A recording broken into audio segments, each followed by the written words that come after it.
Bitcoin, not crypto. That's the lesson. I think this week highlights the contrast between the virtues of Bitcoin and the vices of crypto. And it illustrates the wisdom of Satoshi. So if we go back to first principles, the entire Bitcoin movement got started because of a loss of faith in the currency and a loss of faith in banks. And so this has gone on since time immemorial. Banking crisis that froze customers' funds and currency crisis that collapsed their purchasing power. And Bitcoin was created as a currency that couldn't be debased, running on an open network so you could be your own bank. And the principle is, if you're your own bank and no one has discretion to debase the currency, then you're not going to wake up one morning and find out that your funds have been seized and they've been devalued to zero. Crypto and the entire movement is almost like the reinvention of fiat currency and fractional reserve banking. But instead of it being in a regulated environment, it's just in an unregulated environment. So ironically, we saw the same human behaviors here. A human being creates a wildcat bank, unregulated. Then a human being creates their own currency, like the FTT token. Then they issue a bunch of it. Then they start to leverage it and borrow against it. And then at some point, they start to misuse the funds of their customers in their bank. And they use it to prop up their currency. Eventually, the currency collapses, the bank freezes its assets. People who had trusted the bank lose their assets. People who had trusted the currency lose their purchasing power.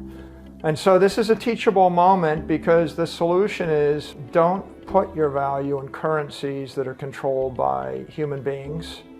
You can't trust the CEO, you can't trust a company, and you can't trust a custodian. And if there's a counterparty, it's credit, it's not money. And Bitcoin is nobody's liability. There is no counterparty. Anyone that joins the network is their own banker. The reason it's money is because no human being or no organization has discretion over it. So, and if anything, all of the Bitcoin memes have come back to life. Not your keys, not your coins, constant.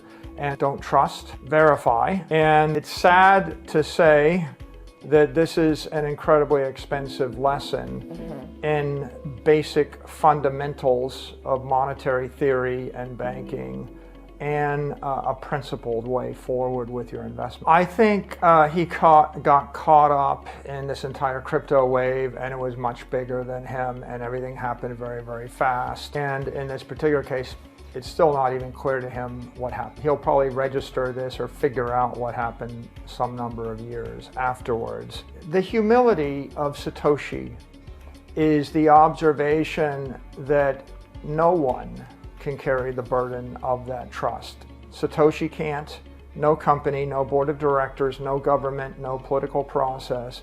At the point that you conclude that no one has the strength of character and wisdom and commitment to carry the burden of a billion people's money, then you realize that the solution is put the control of that into the hands of nature. Submit yourself to nature's laws and to the laws of mathematics, and then put it into the hands of a software that's not just a software program running on a machine, but a software protocol running on millions of machines.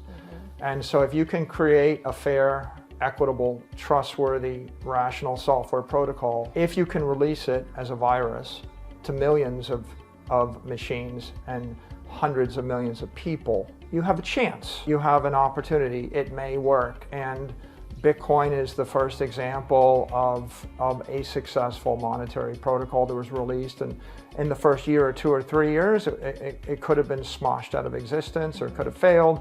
And now we're fortunate enough to actually see that it has grown to maturity and it is working. And it is the best choice in this crypto carnage.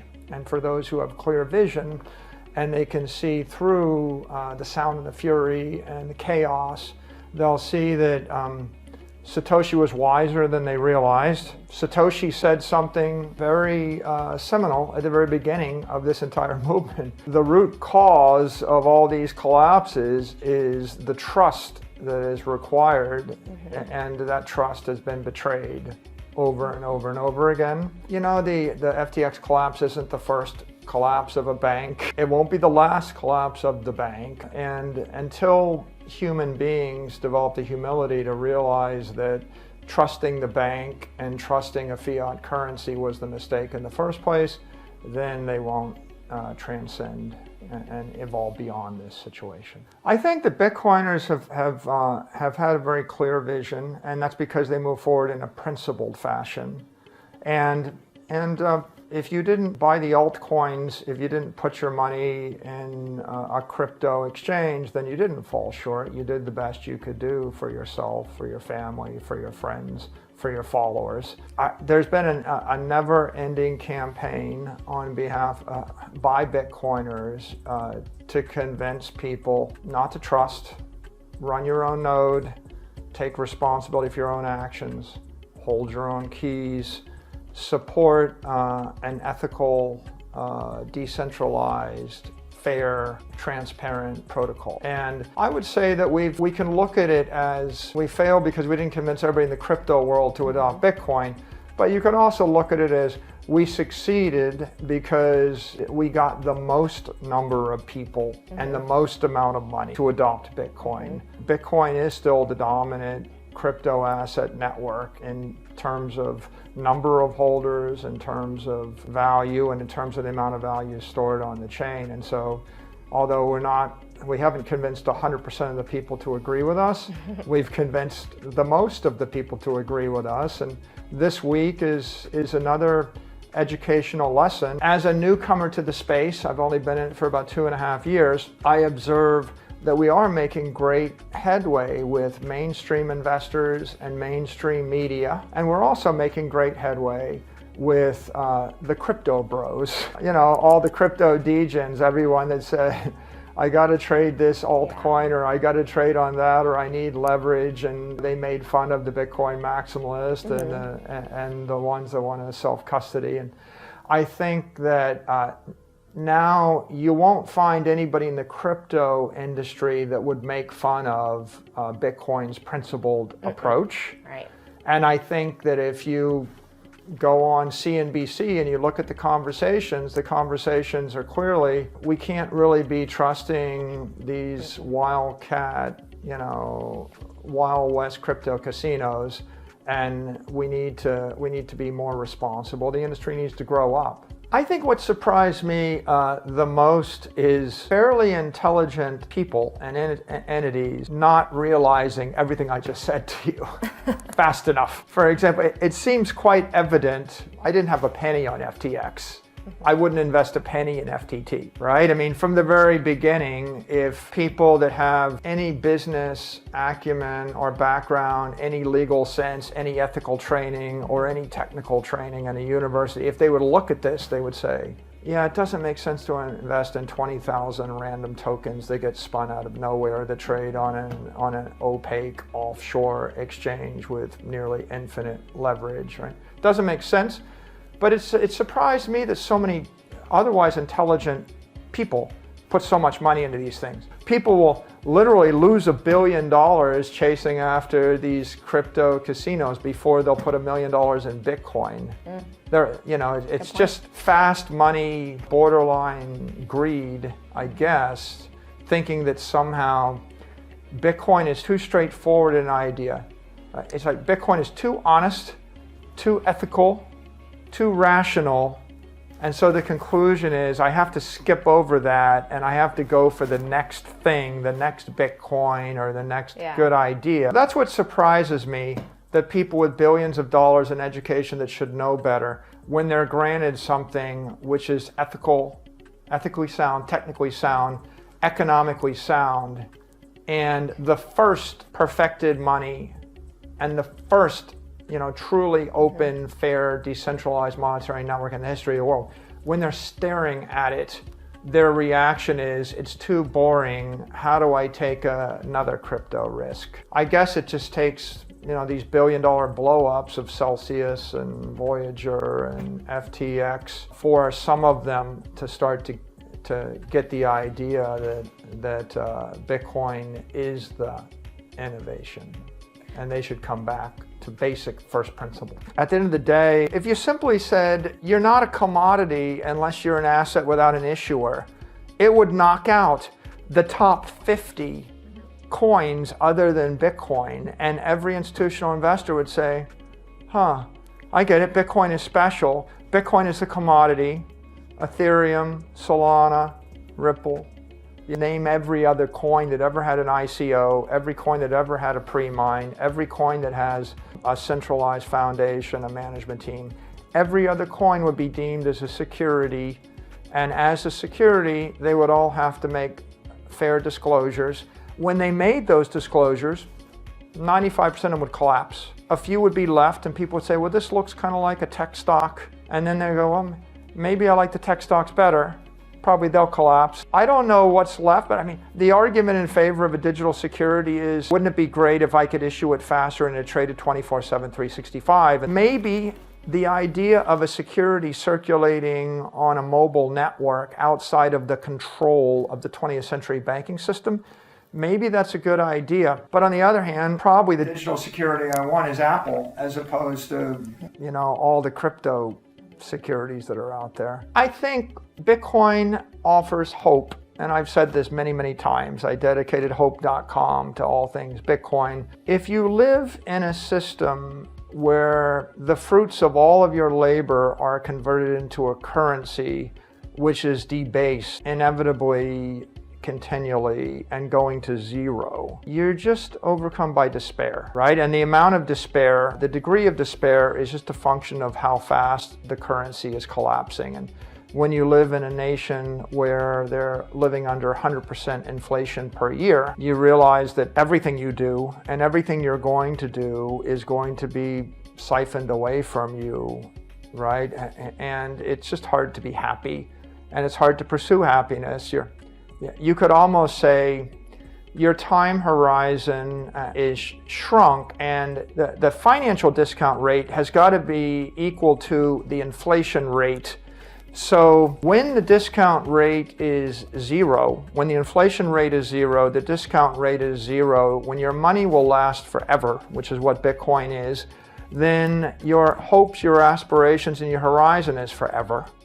And I could say to you, well, I get up every day to make Bitcoin a success because I know even if I fail, then I will leave a legacy, and someone 1,000 years from now will be happy that we made this work. And to the extent that I'm able to siphon energy into Bitcoin, then whatever that supports is going to continue. So I'm pretty energized by that. If you take the other extreme, when the inflation rate is 100%, that means that everything you're doing is getting cut in half every 9 months or every year, depending on how you do the math. Your time horizon is 36 months, I'm gone from this earth. It's almost like you're given, a terminal diagnosis. Okay, but it's worse than a terminal diagnosis because it's not just that you'll be gone, it's that your entire state will be gone. You don't even get the ability to write into your will, take care of my family and my friends, because it's all gone in 36 months. So in the absence of Bitcoin, in the presence of a collapsing economy, you're just overcome by despair. And in the presence of Bitcoin, it's like the sun comes out and there's light, and you can see a path to happiness. And the network is greater than you. Right? Bitcoin is an ideology, it's a network, and one of the most profoundly ethical things about it is that in the pursuit of making it successful, you're helping not just yourself, but you're helping a lot of people you don't even know. In Bitcoin, you even have the joy. I'll give you an example. If you took all the money in the world that you had, right, and you invested it in a boat, and you took it out in the open ocean, you caught in a hurricane, and the boat sinks, and you die. In the fiat world, that is a disaster and a catastrophe. But in the Bitcoin world, if you invested all your money in Bitcoin and you died, and your private keys went to the bottom of the ocean, you've just made a contribution of your entire estate to the rest of the Bitcoin community, and everyone else is that much richer. And so it's the ultimate charitable pursuit if you were to simply go to the grave with your keys in your head, because you have contributed to everyone that was on that journey with you, pro rata, in an ultimately fair fashion. And if you're not sure, right, instead of like you're a batshit crazy relative taking your money and wasting it on derelict pursuits after your death, you've actually contributed your wealth to the most honorable, ethical, responsible people that may not even be alive. Someone that'll be born 100 years from now will benefit from the fact that you simply took your Bitcoin keys to the grave. It's the ultimate privatization and decentralization of charity. Instead of having some virtue signaling charitable organization saying you're not a good person unless you give us all your money so that we can use it after you're dead or while you're alive, which is just, just more of this unwarranted seigniorage. Instead of that, Bitcoin basically privatizes virtue, privatizes charity, decentralizes all of these things so that you no longer have to depend on the government to think you're a good person. You no longer have to depend on a charity to think you're a good person. You can just be a good person on your own by running a node, holding your key, stacking sats, and going about whatever you want. And that I just see